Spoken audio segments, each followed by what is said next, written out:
सोचिए, 100 अरब डॉलर की कंपनी को एक वैश्विक बल के रूप में बदल देने का काम, यही काम रतन टाटा ने टाटा समूह के साथ किया। टाटा समूह की यात्रा एक राष्ट्रीय संस्था से वैश्विक शक्ति तक अत्यधिक असाधारण है। रतन टाटा के नेतृत्व में कंपनी का मूल्य बहुत ऊपर तक गया, इसे एक बहुराष्ट्रीय समूह में बदल दिया। यह उपलब्धि उनके लिए अतुल्य व्यापारिक कौशल और दृष्टिकोण का प्रमाण है। यह काम केवल रतन टाटा जैसे क्षमताशाली व्यक्ति ही कर सकते हैं। अध्याय 1, शुरुआती दौर। लेकिन रतन टाटा कौन है और उन्होंने ऐसी प्रमुखता प्राप्त कैसे की? 1937 में जन्मे रतन टाटा मशहूर टाटा परिवार के वारिस का बचपन आम नहीं था। वह मुंबई के प्रसिद्ध पारसी परिवार में पले, जहां उन्हें बचपन से ही व्यापार की सूझबूझ और परोपकार का मिलन मिलना ही था। जब वह 10 साल के थे तब उनके माता पिता का तलाक हो गया और उनके बाद उन्हें उनकी दादी नवजबाई टाटा ने पाला। यह जीवन का वह दौर था, हालांकि कठिनाइयों से यह भरा हुआ था, लेकिन उनके मूल्यों और नेतृत्व शैली को आकार देने के लिए महत्वपूर्ण भूमिका निभाई। रतन टाटा की शिक्षा उत्तम और विविध थी। वह मुंबई के कैथेड्रल जॉन कॉनन स्कूल में गए थे, फिर अमेरिका गए अधिक अध्ययन के लिए। उन्होंने कार्नेल विश्वविद्यालय से वास्तविकता और वास्तुकला की डिग्री प्राप्त की और बाद में हार्वर्ड व्यावसायिक स्कूल से उन्होंने उत्तीर्ण प्रबंधन कार्यक्रम पूरा किया। अपनी शिक्षा के बाद रतन टाटा भारत लौटे और टाटा समूह में शामिल हुए, जो उनके परदादा जमशेद जी टाटा द्वारा स्थापित की गई थी। वह अपने करियर की शुरुआत टाटा स्टील की शॉप फ्लोर पर करते हुए थे, जहां उन्होंने नीले कलर के कर्मचारी के साथ काम करना पड़ता था।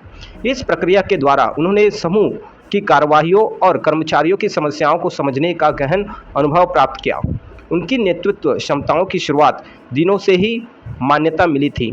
वह टाटा समूह में अपने प्रारंभिक दिनों से ही शीर्ष पद के लिए तैयारी किए जा रहे थे। JRD टाटा समूह के तत्कालीन अध्यक्ष की सतर्क निगरानी में बचपन से ही साफ था कि रतन टाटा महान कामों के लिए निर्धारित थे। अध्याय 2, लीडरशिप का जन्म। 1991 में रतन टाटा ने टाटा समूह की बागडोर संभाली और उनकी यात्रा कंपनी को परिवर्तन करने के लिए शुरू हो गई। JRD टाटा की जगह लेना कोई छोटा काम नहीं था, लेकिन रतन टाटा इस चुनौती के लिए तैयार थे। वे एक दृष्टिकोण वाले व्यक्ति थे। उन्हें स्पष्ट रूप से पता था कि उन्हें कहाँ जाना है। अपनी नेतृत्व के शुरुआती वर्षों में रतन टाटा ने अनेक चुनौतियों का सामना किया।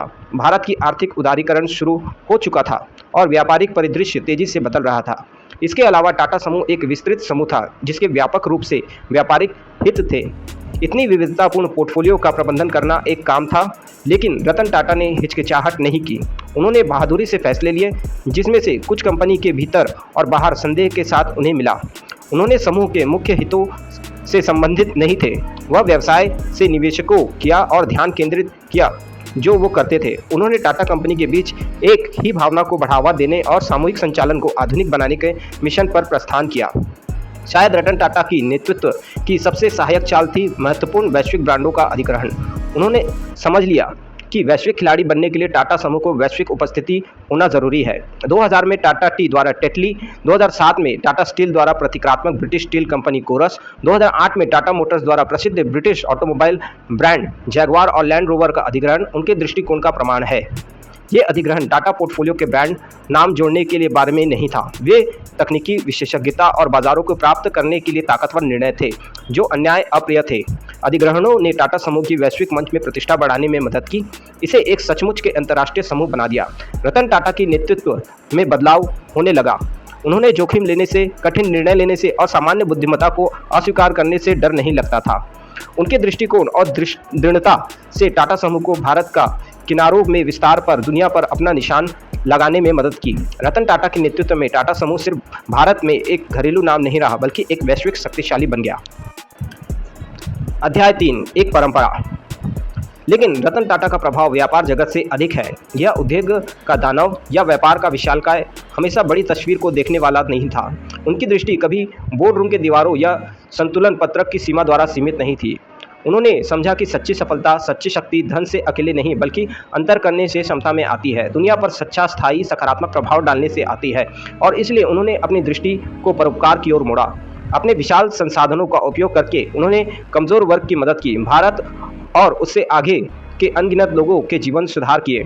टाटा ट्रस्ट उनकी मार्गदर्शिका में शिक्षा, स्वास्थ्य, आजीविका, ग्रामीण उत्थान जैसे क्षेत्रों में महत्वपूर्ण भूमिका निभा चुकी है।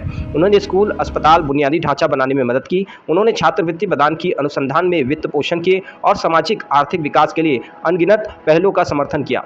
लेकिन उनके परोपकार प्रयास इन ट्रस्ट से अधिक थे। उन्होंने अपनी धन संपत्ति उन मुद्दों के लिए व्यक्तिगत रूप से ध्यान दिए जो उनके दिल के करीब थे। कैंसर के खिलाफ लड़ाई में उद्यमिता के समर्थन तक उनके योगदान उदार और परिवर्तनशील रहे हैं।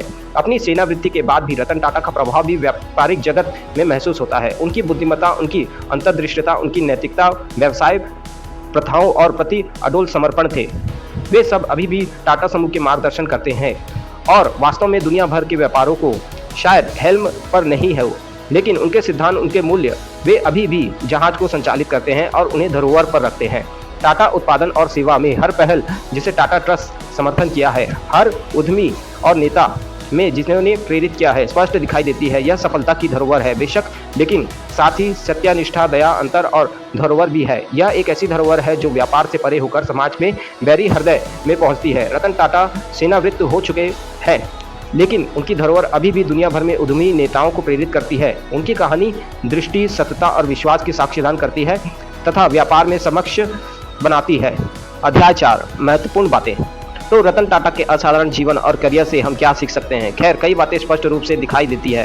पहला, उनकी अद्वितीय नेतृत्व शैली, विनम्रता और संकल्प का मिश्रण हमें यह सिखाती है कि सच्चे नेता प्रेरित करते हैं, निर्देश नहीं देते। वे अपने कार्यों के माध्यम से मूल्यवान और सिद्धांतों का प्रदर्शन करते हैं। अगला, उनकी दृष्टिकोण। रतन टाटा केवल एक व्यापारी नहीं थे, वह एक दूरदर्शी थे। उन्होंने वह अवसर देखा जो दूसरे चुनौती देख रहे थे और जोखिम उठाने का साहस दिखाया। उन्होंने यह दिखाता है कि सफलता का मार्ग अक्सर आराम के क्षेत्र से बाहर होता है। अंत में, उनकी सामाजिक जिम्मेदारी के प्रति प्रतिबद्धता। अपने करियर के दौरान रतन टाटा ने हमें यह सिखाया कि व्यावसायिक संस्थान और चाहिए और सामाजिक मुद्दों को सुलझाने में महत्वपूर्ण भूमिका निभा सकते हैं। उन्होंने यह माना कि सफलता का सच्चा माप धन संचय नहीं, बल्कि समाज के लिए किए जाने वाले सकारात्मक प्रभाव भी होते हैं। रतन टाटा की कहानी हमें महत्वाकांक्षा, दूरदर्शिता और समाज के प्रति गहरी प्रतिबद्धता का मिश्रण मिलाता है।